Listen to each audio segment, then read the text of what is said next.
사도행전 5장 말씀을 오늘 하나님의 말씀으로 같이 봉독합니다. 5장 27절부터 우리 32절까지 하나님의 말씀을 봉독할 때 주의 음성을 듣게 되기를 바랍니다.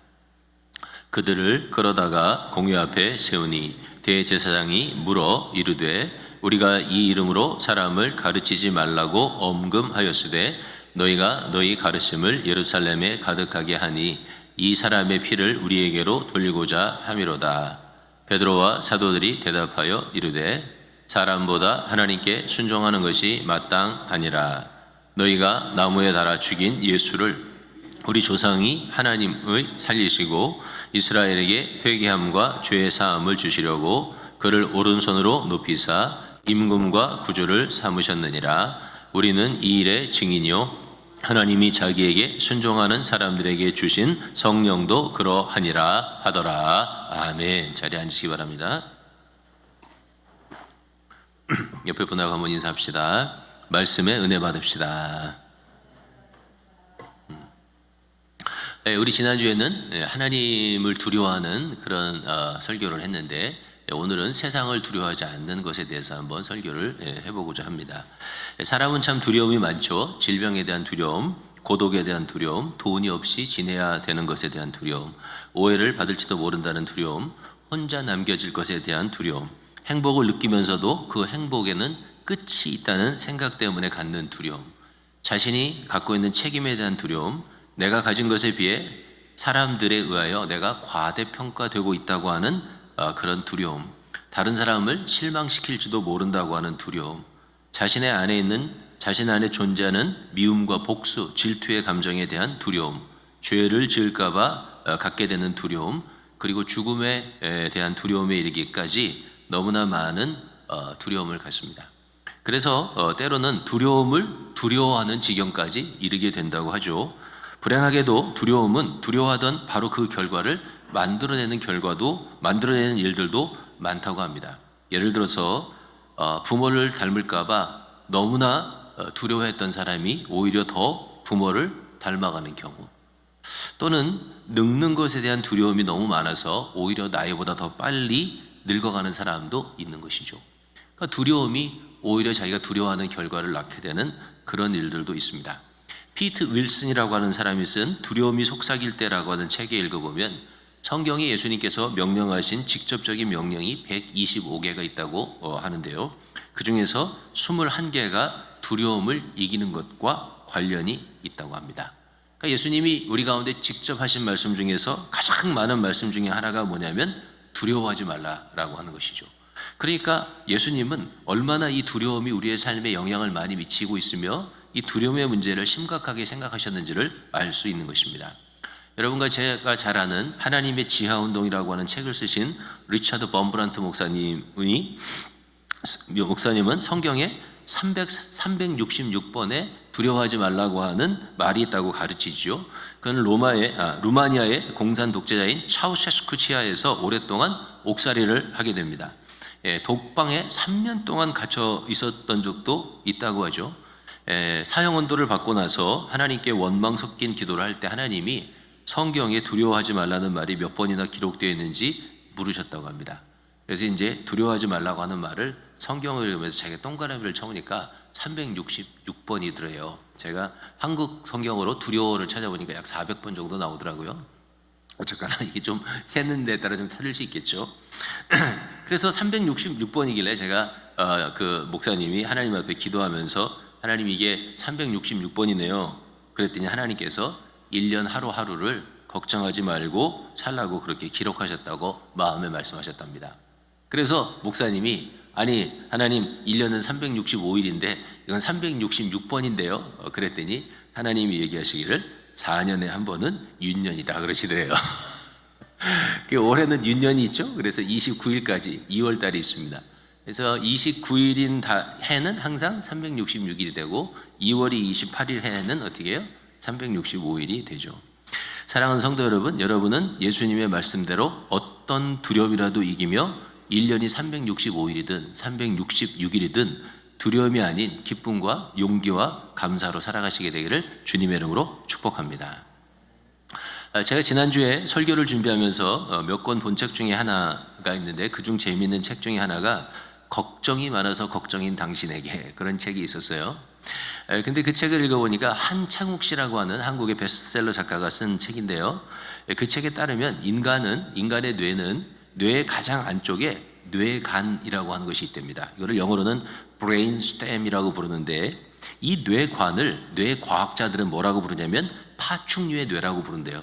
그러니까 가장 진화가 덜 된 부분이겠죠. 그리고 그 뇌관을 둘러싸고 있는 중간 부분을 뭐라고 부르냐면 번연계라고 부른대요. 이 번연계는 림빅 시스템이라고 영어로 말한다고 합니다. 그리고 이 부분을 뇌과학자들은 포유류의 뇌라고 부른대요. 조금 더 진화한 거죠. 그들의 의견에 의하면. 그리고 가장 바깥쪽을 싸고 있는 것을 뭐라고 부르냐 하면 대뇌 피질이라고 부른대요. 발음도 어려운데 cerebral cortex라고 부른대요. 그리고 이것을 인간의 뇌라고 부른다는 거예요. 인간의 감정은 주로 어디서 일어나냐면 중간에 있는 번연계에서 일어난대요. 그러나 그럼에도 불구하고 바깥쪽에 있는 뇌피질과 그리고 가장 안에 있는 뇌관과도 연관이 있다고 합니다. 그래서 인간이 어떤 일을 당하면 제일 먼저 반응한 것은 가장 안에 있는 뇌관이 반응한대요. 이것은 굉장히 동물적이고 원초적인 반응이라고 하는 것이죠. 그래서 이 감정은 모두가 똑같대요. 예를 들면 산책을 하다가 줄이 풀린 개를, 으르렁거리고 있는 줄이 풀린 사나운 개를 마주하면 순간적으로 몸이 얼어붙고 혈압이 올라가고 심장 박동이 빨라지는 그런 반응은 어디서 생기냐면 뇌간에서 생긴다는 거예요. 그런데 번연계가 그 뇌간에 즉각 작동을 하는데, 이 번연계는 뭐를 반영하냐면 각 개인이 가지고 있는 인간의 경험을 반영한다는 거예요. 그래서 어떤 사람은 사나운 개를 여러 번 만났고 사나운 개를 잘 다루었던 경험이 있는 사람이 있고, 그리고 어떤 사람은 사나운 개에게 물렸던 경험이 있지 않겠습니까? 그러면 이 번연계가 뇌관에서 느끼는 그 감정을 즉각 컨트롤하는데, 번연계가 어떤 개인적인 경험을 가지고 있느냐에 따라서 전혀 다른 반응을 만들어내고 감정을 만들어낸다는 것입니다. 그리고 마지막으로 대뇌피질이 작동하게 되는데, 이 대뇌피질은 자신의 상황과 감정과 기억 등등을 종합해서 총체적인 판단을 대뇌피질에서 만들어낸다는 거죠. 그러니까 똑같은 일을 당할 때 저마다 뇌관에서 느끼는 동물적인 감정은 모든 사람이 똑같지만 번연계에서 받아들이는 개개인의 반응이 다르고, 그리고 전두엽, 대뇌피질에서 만들어내는 총체적인 판단과 그리고 상황 인식과 적응력은 어떻게 해요? 완전히 다르다는 거예요. 이 사실은 과학자들이 많은 실험을 통해서 증명했다고 하는 것입니다. 이게 무엇을 말하는가 하면 우리 개개인의 감정이 후천적인 노력에 의해서도 얼마든지 조절되고 바뀔 수 있다고 하는 것을 말한다는 거예요. 학문적으로 말한다면 개인의 체험에 따라서 사건에 대한 해석이 바뀌고, 그리고 가치관이 바뀐다면 감정도 다르게 반응할 수 있다는 거죠.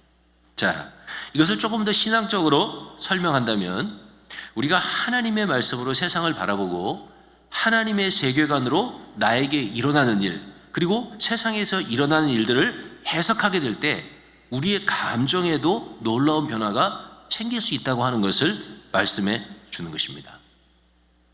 한창욱 씨는 우리를 유독 힘들게 하는 6개의 감정을 불안, 제가 조금 이따 좀 설명하겠지만 이 불안하고 두려움은 똑같은 건데요. 불안, 외로움, 분노, 무기력, 열등감, 우울감, 이렇게 6가지를 우리를 유독 힘들게 하는 감정으로 표현하고 있는데, 사랑하는 성도 여러분, 우리가 하나님의 말씀 안에서 세상을 바라보고 세상을 해석하게 될 때 여러분들도 이 모든 우리를 힘들게 하고 지치게 하는 6개의 감정들을 이겨내고 예수 안에서 기쁘고 감사하고 즐겁고 보람있고 행복한 인생을 살게 될 줄로 믿습니다.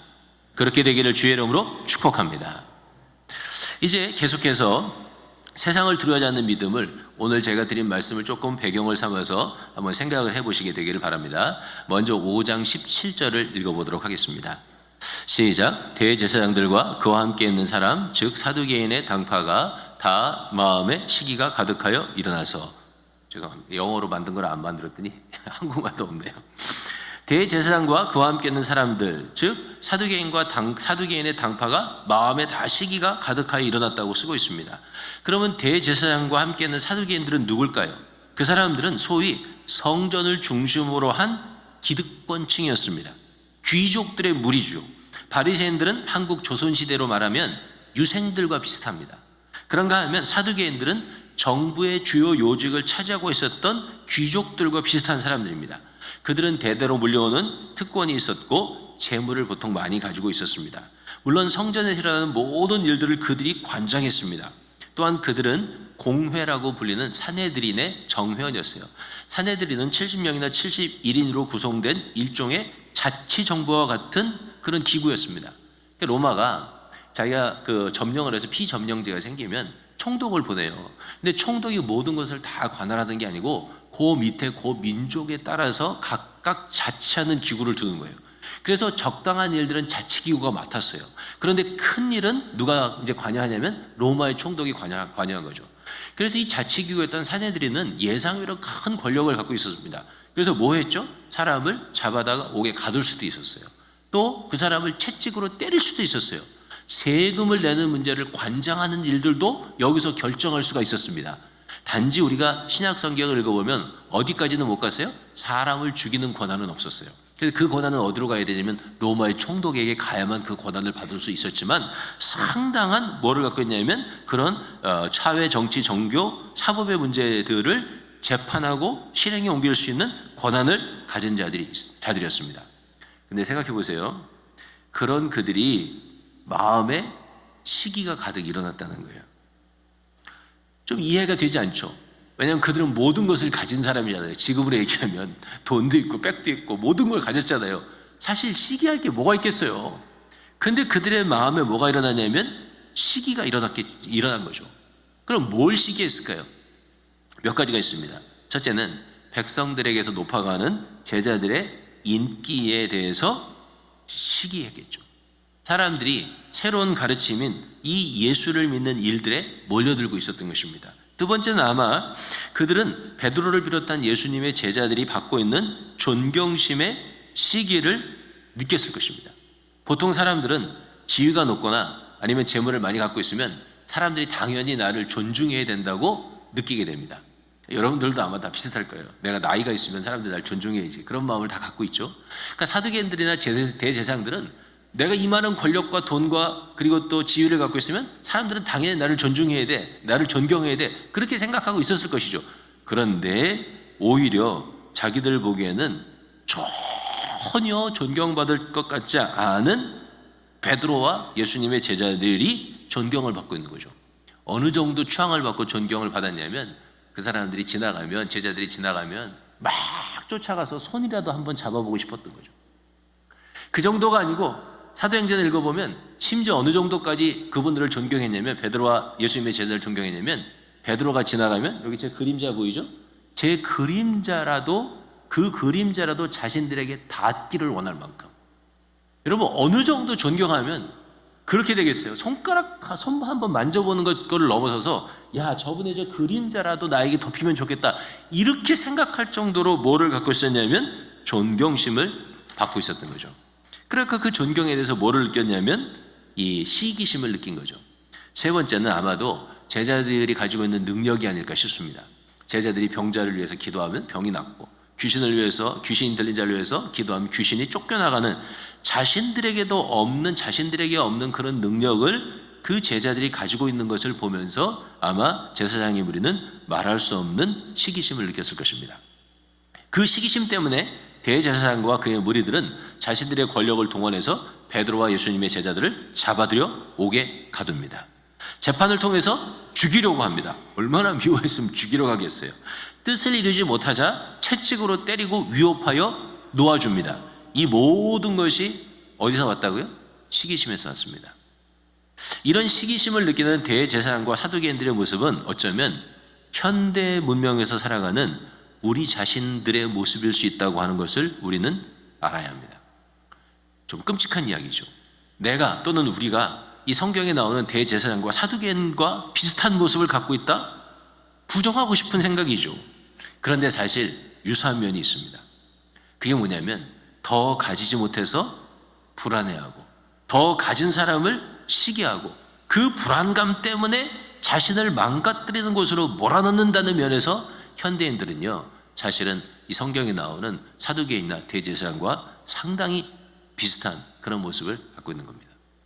제가 걱정이 많은 걱정인 당신에게라고 하는 책의 내용을 한 번 더 인용을 할 텐데, 이 책에서 이 저자는 사람을 불안으로 몰아넣는 이유 중에 하나를 뭐라고 생각하냐면 경쟁심이라고 그렇게 말합니다. 경쟁심.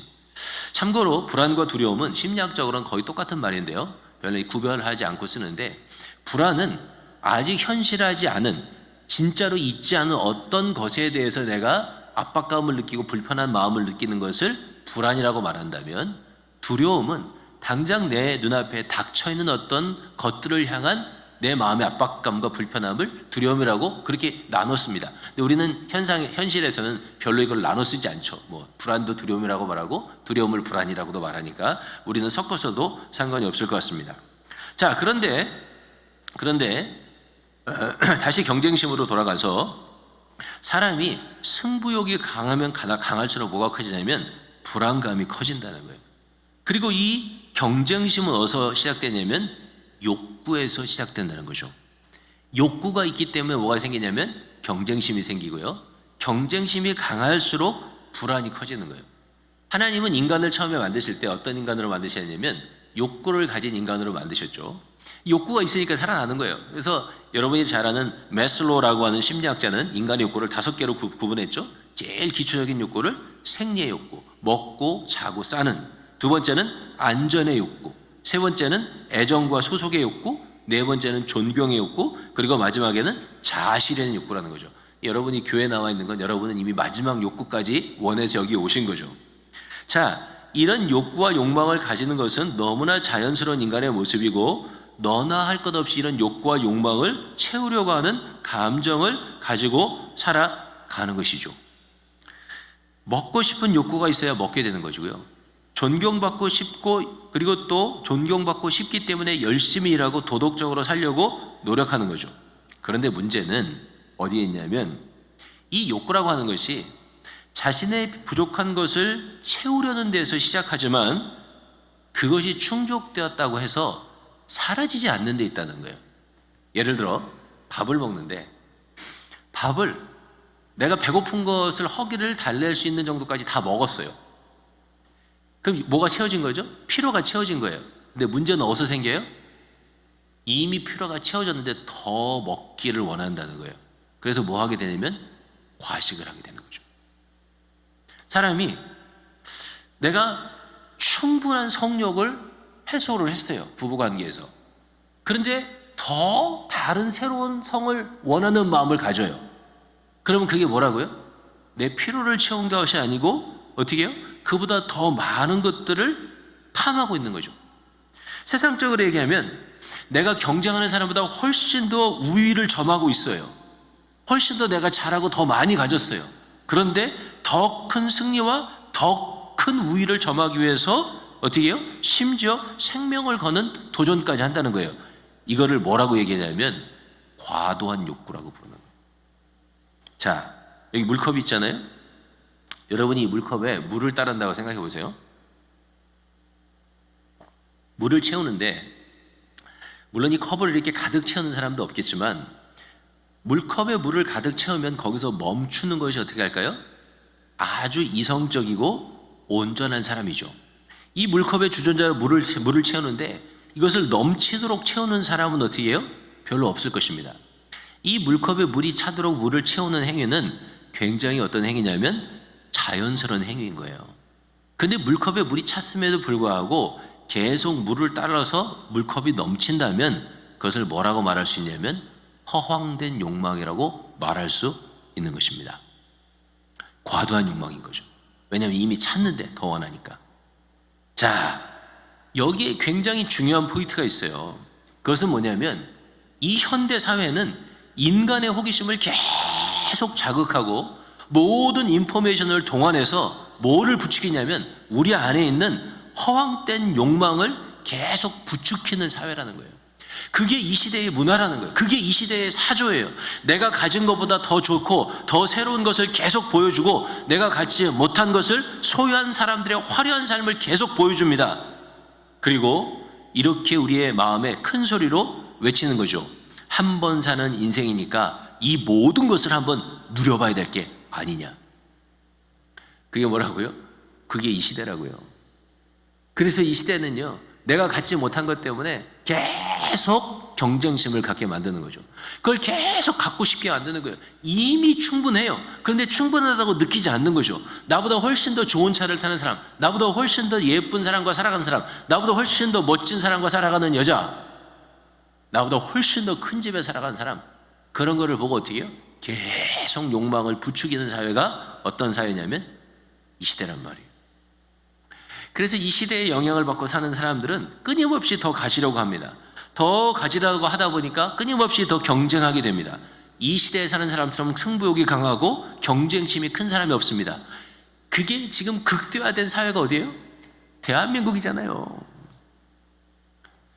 그래서 극도의 경쟁을 하잖아요. 그래서 뭐가 많습니까? 불안감이 많은 거죠. 사람들은 극도로 불안하죠.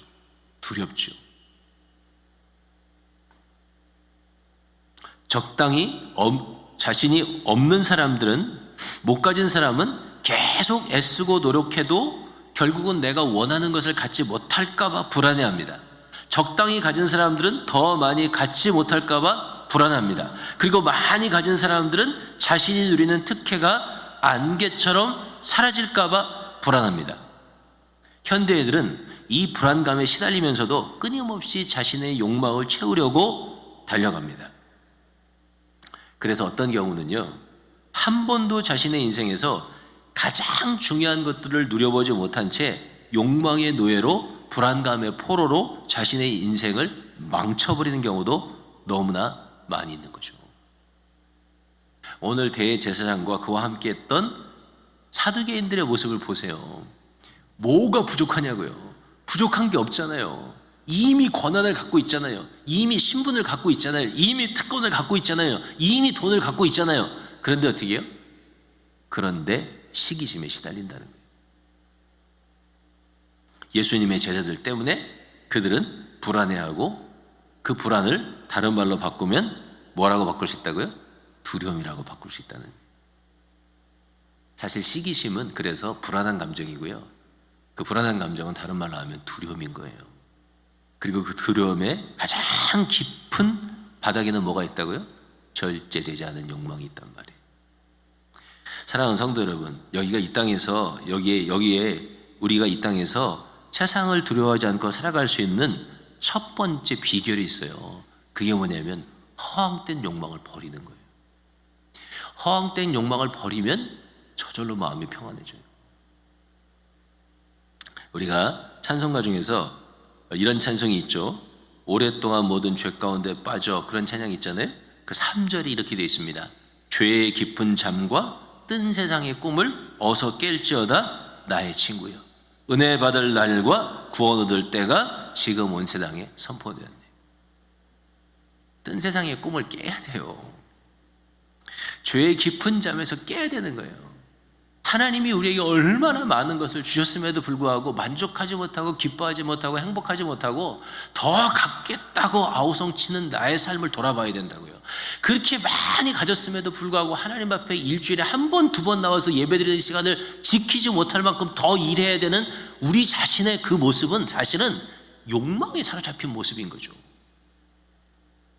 그 욕망을 깨버릴 때, 허황된 욕망을 깨버릴 때, 허황된 욕망에 시달리는 나의 삶을 깨버릴 때, 그때 어떻게 되냐면 두려움을 이겨버리고 하나님 앞에 더 나아갈 수 있게 되는 것이죠. 사랑하는 성도 여러분, 오늘 여러분이 이 아침에 나오신 것도 세상의 욕망을 깨버리고 하나님 앞에 나오신 것이라고 여러분 믿습니다. 여러분이 좀 더 건강하실 때, 하나님 여러분에게 시간 주셨을 때, 그리고 하나님께서 여러분에게 여전히 능력을 주셨을 때 세상의 모든 일들에 여러분의 남은 인생을 허비하지 마시고 하나님이 기뻐하시는 일을 힘쓸 수 있는 여러분 되시기를, 그 걸음에 주님께서 은혜를 부어주시기를 예수님의 이름으로 축복합니다. 27절과 28절에 이렇게 쓰고 있죠. 혹시 성경이 있으면 읽어보시게 되길 바라는데 27절 28절 이렇게 쓰고 있습니다. 그들을 끌어다가 공회 앞에 세우니 대제사장이 물어 이르되 우리가 이 이름으로 사람을 가르치지 말라고 엄금하였으되 너희가 너희 가르침을 예루살렘에 가득하게 하니 이 사람의 피를 우리에게 돌리고자 함이로다. 자, 대제사장의 무리들이 밤새도록 옥에 가두었던 제자들을 공회 앞에 끌어다 세웁니다. 베드로는 이미 어떻게 세 번째 공회 앞에 선 것 같아요. 예수님이 잡혀서 재판받을 때 자기 자신이 어떻게 한번 그 미문의 안전뱅이를 일으켰다가 잡혀갔을 때, 그리고 오늘 이제 세 번째 이렇게 잡혀가서 이제 공회 앞에 서게 됩니다. 그리고 이 대제사장은 베드로와 그의 무리들을 강한 어조로 다그칩니다. 우리가 이 이름으로 사람을 가르치지 말라고 엄금하였는데 어찌하여 너희는 계속 이 이름으로 가르쳐서 이 도가 예루살렘에 가득하게 하느냐, 이렇게 말하는 거죠. 이거를 요새 말로 하면 너는 어째서 행정명령을 어겼느냐, 이런 말이죠. 지금으로 말하고 그래요. 내가 이미 법률을 세워서 하지 말라고 했는데 어떻게 했느냐, 이렇게 얘기하죠. 그 다음에 공회의 무리들이 이렇게 덧붙입니다. 이 사람의 피를 우리에게 돌리고자 함이로다. 이게 무슨 말이에요? 이 사람은 누구죠? 예수 그리스도입니다. 예수를 자기들이 죽였는데 오리발 내미는 거죠. 우리가 죽이지 않았다는 거예요. 빌라도가 죽였다는 거죠. 근데 너희가 이 도를 가르침으로 말미암아 그 죄를 누구에게 뒤집어 씌우려고 한다? 우리에게 뒤집어 씌우려고 한다. 이렇게 말하는 거죠. 이걸 다른 말로 하면, 요새로 말하면 누명죄라고 말할 수 있고 명예훼손죄라고 말할 수 있죠. 행정명령을 어겼고 너희가 우리한테 누명죄를 씌우고 있으며 그리고 명예훼손을 하고 있다, 이렇게 위협하는 거죠. 그 당시에 대제사장의 명예를 훼손하면 죽음에 처할 수 있었습니다. 그래서 그렇게 몰아붙이는 거예요. 그러자 제자들이 이렇게 위협하면 물러설 줄 알았는데 담대하게 이렇게 이야기합니다. 위협에 굴하지 않죠. 베드로와 사도들이 대답하여 이르되 사람보다 하나님께 순종하는 것이 마땅하다. 30절에 너희가 나무에 달아 죽인 예수를 우리 조상의 하나님이 살리셨다, 이렇게 얘기합니다. 논리가 간단하죠. 첫째 어떻게요? 사람보다 하나님께 순종하는 것이 마땅하다. 두 번째는 너희가 예수를 십자가에 죽인 것이 맞다. 그리고 하나님이 예수를 살리셨다. 똑 부러집니다. 진리 앞에 물러섬이 없습니다. 제자들의 모습에서는 조금도 두려움이 보이지 않습니다. 적어도 그들의 말과 행동에는 두려움의 그림자가 없어 보입니다. 자, 그런데 여기서 우리가 다시 한번 생각해 봐야 되는 게 있어요. 그게 뭐냐면 진짜 그들의 마음에는 조금도 두려움의 그림자가 일렁이지 않았을까 하는 것입니다. 물론 성경에 두려워했다는 말이 없으니까 내가 두려워했다고 말하면 안 되죠. 그건 성경을 틀리게 가르치는 것이겠죠. 그러나 그렇게 단정 지을 수 없지만 미루어 생각해 보건대 그들도 인간이었기 때문에 그들 안에도 분명히 느끼는 두려움의 그림자가 있었을 거라는 거죠. 적어도 본능적인 두려움은 있었을 거라는 거예요. 제가 처음에 설명한 뇌과학자들의 설명에 의하면 적어도 그 뇌관은 이 위협 앞에서 두려움이라는 감정을 느낄 수 있었다는 거죠. 똑같은 본능적인 두려움을 하란을 떠나서 갈 바를 알지 못하고 길을 떠났던 아브라함에게도, 지팡이 하나를 들고 모세 앞에 섰던 바로 앞에 섰던 모세에게도, 그리고 골리앗 앞으로 물맷돌 5개를 들고 나갔던 다윗에게도, 그리고 바알과 아세라 선지자 850명과 대결을 벌였던 엘리야에게도 있었을 것이라고 우리도 어떻게 해요? 짐작할 수 있는 거죠. 아, 목사님 그런 얘기가 성경에 어디 있습니까? 왜 없어요? 생각해 보세요. 아브라함은 바로를 두려워해서, 그리고 자기 아내를 어떻게 해요? 누이라고 속이지 않습니까? 모세도 애굽에 가라는 하나님의 음성을 듣고 두려워서 못 가겠다고 2번이나 거부하지 않았습니까? 엘리야는 이세벨이 자기를 죽이려 한다는 소식을 듣고 그리 시냇가로 도망가서 숨었지 않습니까? 다윗은 어땠습니까? 여러분이 어떻게 생각하면 깜짝 놀라고 실망스러운 기록일 수 있는데, 사무엘상 10장의 2절을 제가 읽어볼게요. 사무엘상 21장이네요. 사무엘상 21장 10절.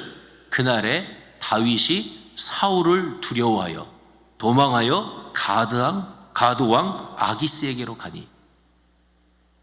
다윗이 누굴 두려워했어요? 사울을 두려워했단 말이에요. 21장 12절에 보면 다윗이 이 말을 그의 마음에 두고 가드왕 아기스를 심히 두려워하니 누구를 두려워했다고요? 가드 왕을 두려워했단 말이에요. 사울을 두려워해서 가드 왕에게 도망갔고요. 가드 왕 아기스를 두려워해서 어떻게 했냐면 미친놈 행세를 했단 말이에요.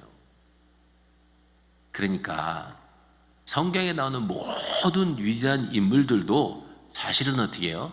이 모든 일을 당했을 때 아예 마음속에서 일렁거리는 두려움의 그림자조차도 없었다, 그렇게 생각할 수는 없다는 거예요. 왜 이 말씀을 드리냐면 이유가 있어요. 여러분과 제가 이 땅에서 살아가는 동안에 우리 마음 가운데 일어나는 두려움을 극복하는 가장 중요한 파트 중에 하나는 뭐냐면 내 안에 있는 두려움을 인정하는 거예요. 그거를 인정하지 않으면 회피하게 돼요. 또는 인정하지 않으면 두려움 속에 잠기게 돼요. 그걸 인정하는 것이 굉장히 중요한 거예요. 나의 연약함과 나의 부족함을 인정하는 거죠.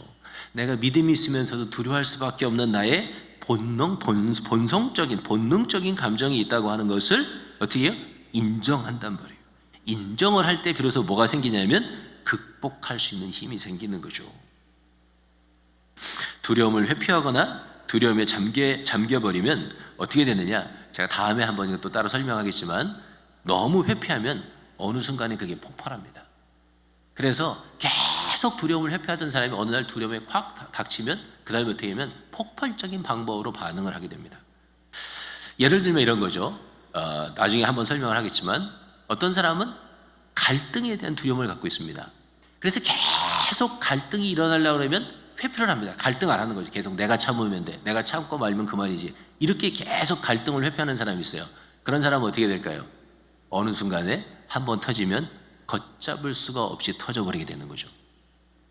그래서 갈등도 사실은 항상 회피하는 것은 두려움이라는 거예요. 갈등이 건강하게 우리의 삶을 만들어갈 수 있는 거죠. 단지 갈등의 마음이 내 안에 있을 때 그걸 어떻게 지혜롭게 표현하고 지혜롭게 해결하느냐가 중요한 것이지, 갈등을 회피하는 것도 뭐라고요? 두려움이란 말이에요. 너무 두려움에 잠기면 어떻게 될까요? 아무것도 할 수 없는 그런 사람이 되는 거죠. 내 안에 두려움이 있다고 하는 것을 확실히 인정하게 될 때 이 두 가지 위험을 피하게 되는 거죠. 자, 그러면 이 두려움이 우리 안에 있음에도 불구하고 제자들은 어떻게 이 두려움을 극복했을까? 적어도 그들의 뇌관 가운데 일어나는 이 두려움을 어떻게 그들의 본연체와 그리고 되뇌피질이 극복을 했을까? 좀 과학적으로 설명하면 그런 것이고, 믿음으로 좀 설명을 해보면 먼저 29절인데 29절에 그들이 뭐라고 얘기했냐면 사람보다 하나님께 순종하는 것이 옳다, 그렇게 얘기했습니다. 이거를 다른 말로 하면 두려움을 이기는 가장 큰 방법은 하나님 앞에 집중하는 것입니다. 따라해 보십시오. 하나님께 집중하자. 그래야 두려움이 이기. 하나님 앞에 집중한다는 것은 아무것도 생각하지 않고 오로지 하나님만 생각하는 거예요. 세상적인 걸 생각하지 않는 거예요. 내가 이 일을 하면 저 사람은 뭐라 할까? 저 일을 일하면 이 문제는 어떻게 될까? 이게 어떻게 될까? 이런 걸 생각하지 않는 거예요. 무언가 정말 어렵고 힘든 일이 생겨서 내 마음에 두려움이 생기면 오로지 하나님만 생각하는 거예요. 어떻게 하면 하나님을 기쁘시게 할까? 어떻게 하는 것이 하나님의 마음에 합당할까? 어떻게 하면 하나님이 잘했다고 칭찬하실까? 어떻게 하면 하나님의 마음에 행복을 드릴 수 있을까? 요것만 생각하는 거예요. 그걸 집중해서 생각할 때 그때 뭐가 생기냐면 우리 마음 가운데서 두려움을 이길 수 있는 하나님의 능력과 용기가 우러나오기 시작합니다. 우리가 잘 아는 시편 121편, 성도들이 두려울 때 가장 많이 보는 성경 중에 하나인데요, 거기 뭐라고 쓰겠냐면 이렇게 쓰고 있죠. 내가 산을 향하여 눈을 들리라. 나의 도움이 어디에서 올고 나의 도움은 천지를 지으신 여호와에게서로다. 여호와께서 너를 실족하지 아니하게 하시며 너를 지키신 이가 졸지도 아니하시리로다. 이스라엘을 지키시는 이는 졸지도 아니하시고 주무시지도 아니하시는도다. 여기서 내가 산을 향하여 눈을 든다, 그게 무슨 말이냐면 원어로 보면 주목하여 본다, 그런 뜻입니다. 뭔가를 인식하고 그 안에 녹아든다, 그런 말이에요. 내가 하나님을 향하여 눈을 들어서 하나님을 주목하여 볼 때, 주목하여 볼 뿐만이 아니고 그 하나님을 인식하고 내가 그 하나님 앞에 완전히 녹아 들어가게 될 때, 그때 뭐가 오냐면 나를 도우시는 하나님의 능력과 은혜를 내가 깨닫게 되는 것이죠. 하나님이 나를 지켜주신다. 하나님은 졸지도 주무시지도 않고 나와 함께 하신다. 하나님이 나의 그늘이 되어주신다. 모든 환난에서 나를 면케하여 주실 것이다. 이런 믿음의 용기가 우리의 영혼에서 어떻게 해요? 솟아나는 거죠. 대제사장들과 그리고 사두개인들의 위협 앞에서 그들은 무엇을 집중했냐면 하나님을 집중했던 것입니다. 여러분, 두려움과 불안이 여러분의 방문을 두드릴 때 그 환경과 그 문제에 집중하지 말고 여러분의 구주가 되시고 아버지가 되시는 하나님 앞에 집중하고 그리고 또 집중할 수 있는 여러분이 되시기를 주의 이름으로 부탁합니다. 놀라운 사실 하나는 내가 무엇을 볼 것인가는 나의 자유에 속해 있다는 거예요. 그건 우리가 결정할 수 있는 거예요. 내 삶에 어려운 형편이 생겼을 때 내가 하나님을 볼 것이냐 아니면은 내가 내 환경과 나 자신과 내 주변의 사람을 볼 것이냐, 누가 결정할 수 있어요? 내가 결정할 수 있다는. 30절과 32절에 이렇게 쓰고 있는데요. 제가 읽어보겠습니다. 너희가 나무에 달아 죽인 예수를 우리 조상의 하나님이 살리시고 우리는 이 일의 증인이요 하나님이 자기에게 순종하는 사람들에게 주신 성령도 그러하니라 하더라. 아멘. 자, 이게 무슨 말이냐면 대제사장과 그리고 그 무리들 앞에서 두려움을 이길 수 있는 두 번째 이유는 뭐냐면 제자들에게는 충분한 경험이 있었다는 거예요. 그 충분한 경험은 뭐냐면 위협과 폭력에서 죽임을 당했던 예수께서 다시 살아나신 것을 경험한 경험인 것이죠. 그들은 부활의 증인이었습니다. 그 증인들에게 하나님께서 성령을 주셨고 성령도 그것을 증거한다고 말하고 있습니다.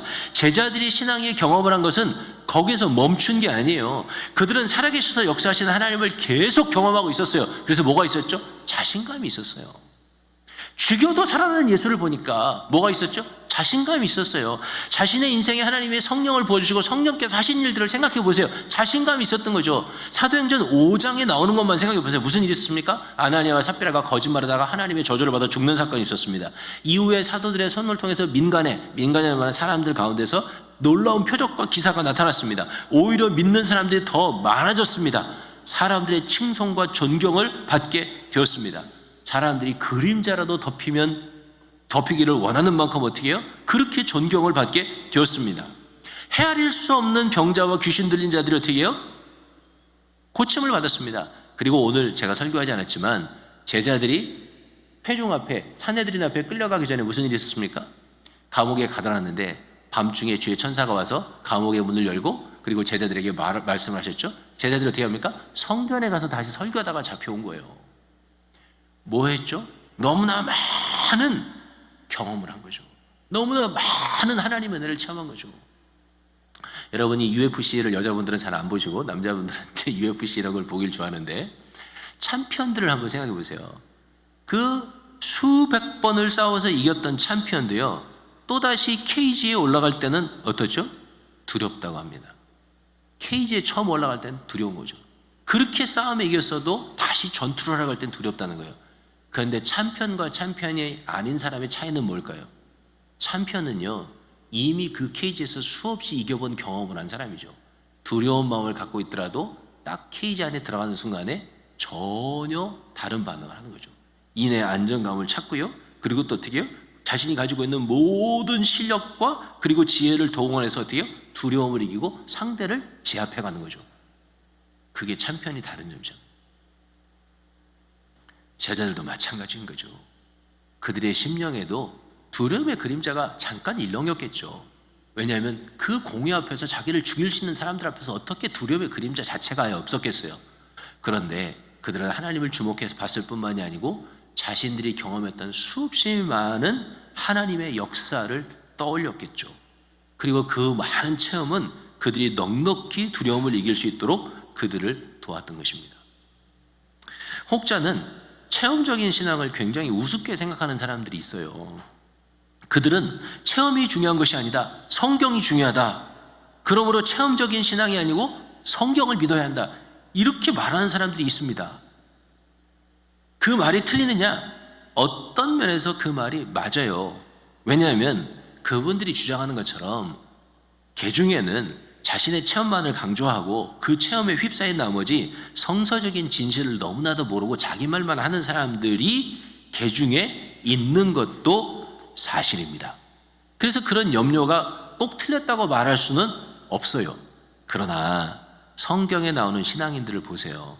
성경에 나오는 신앙인들은 다 체험적인 신앙을 갖고 있는 사람들이에요. 그 사람들은 성령을 체험했고, 그 사람들은 하나님을 만났고, 그 사람들은 천사들을 만난 사람들이에요. 제자들이 경험했던 그 엄청난 체험, 하나님이 함께 하시고 성령을 경험하고 성령께서 자신들의 사역을 통해서 이루었던 그 엄청난 체험이 없었다면 베드로와 제자들은 두려움을 극복하지 못했을 것입니다. 제자들이 이 일의 결과로 어떤 일을 겪었는지 생각해 보세요. 그들은 가말리엘이라고 하는 바리새인 율법 학자 때문에 생명을 건지죠. 그러나 그냥 풀려나지 않았습니다. 채찍에 맞았어요. 이 40절에 기록된 채찍질 하며로 번역된 네이란 테스라고 하는 이 단어를 살펴보면 심하게 채찍질하다 그런 말이에요. 다른 말로 하면 예수님이 맞았던 것과 똑같은 채찍을 맞은 거예요. 등가죽이 벗겨지는 채찍질을 맞은 거죠. 40에 하나 감한 채찍을 맞았어요. 근데 그 채찍을 맞고 풀려나면서 제자들은 어떻게 반응했냐면 41절과 42절에 이렇게 반응했습니다. 사도들은 그 이름을 위하여 능욕받는 일에 합당한 자로 여기심을 기뻐하면서 공회 앞을 떠나니라. 그들이 날마다 성전에 있든지 집에 있든지 예수는 그리스도라고 가르치기와 전도하기를 그치지 아니하니라. 반응이 놀랍죠. 두려움을 이길 뿐만이 아니고요, 다른 사람 같으면 두려움 때문에 죽을 것만 같은 그 징후에서도 그들은 기뻐하고 즐거워합니다. 그리스도를 위하여 받는 농역과 고난을 아무것도 아닌 것처럼 생각합니다. 사랑하는 성도 여러분, 제가 여러분에게 한번 여쭤볼게요. 여러분 중에 만약에 예수 믿는다고 여기 성경에 나오는 제자들처럼 채찍으로 등어리를 39대를 맞았어요. 그래서 등어리가 다 찢어져서 막 난리가 났어. 그래도 나는 다음 주에 할렐루야 하며 기뻐하면서 교회에 나와서 예배드리고 전도하기를 그치지 않겠다. 그러면 손 들고 아멘 해보세요. 할렐루야, 엄청나게 많으시네요. 이게요, 그냥 이성적으로 내가 그냥 나의 경건의 생활로 교회 다닌다고 이게 되는 게 아니에요. 이거는요, 진짜 하나님을 매일 만나지 않고는 도저히 불가능한 신앙이란 말이에요. 성경적인 신앙이 너무 중요합니다. 여러분도 아실 거예요. 저는 성경적인 신앙을 굉장히 강조하는 사람입니다. 그래서 큐티하잖아요. 그래서 성경을 열심히 연구해서 가르치려고 여러분에게 말씀드리잖아요. 여러분이 아무리 좋은 체험을 했다고 해도 성경에 맞지 않으면 버려야 합니다. 그렇게 가르칩니다, 저는. 우리의 신앙은 너무나 성경적이어야 돼요. 그러나 성경적이라고 해서 체험이 없는 신앙을 말하는 건 아니란 말이에요. 진짜 성경적인 신앙은요, 살아계신 하나님을 날마다 믿고 체험하는 신앙이란 말이에요.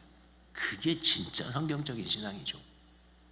우리가 세상을 두려워하지 않는 믿음은요, 하나님을 주목할 때 용기가 생기지만 그것을 살아내는 것은 하루하루의 삶에서 하나님을 체험하는 사람이 세상을 이기는 그런 믿음을 갖게 되는 거죠. 그러므로 사랑하는 성도 여러분, 여러분이 하나님을 체험하는 일을 사모하시게 되기를 바랍니다. 여러분의 삶에서 생생하게 하나님의 역사가 나타나기를 기도하시게 되길 바랍니다. 그럼 하나님이 그 기도를 들어주시고 여러분의 삶에 역사하실 거예요. 세상을 두려워하지 않고 오직 하나님만 두려워하며 넉넉히 세상을 이길 수 있는 우리 모든 성도들이 되기를 예수님의 이름으로 축복합니다.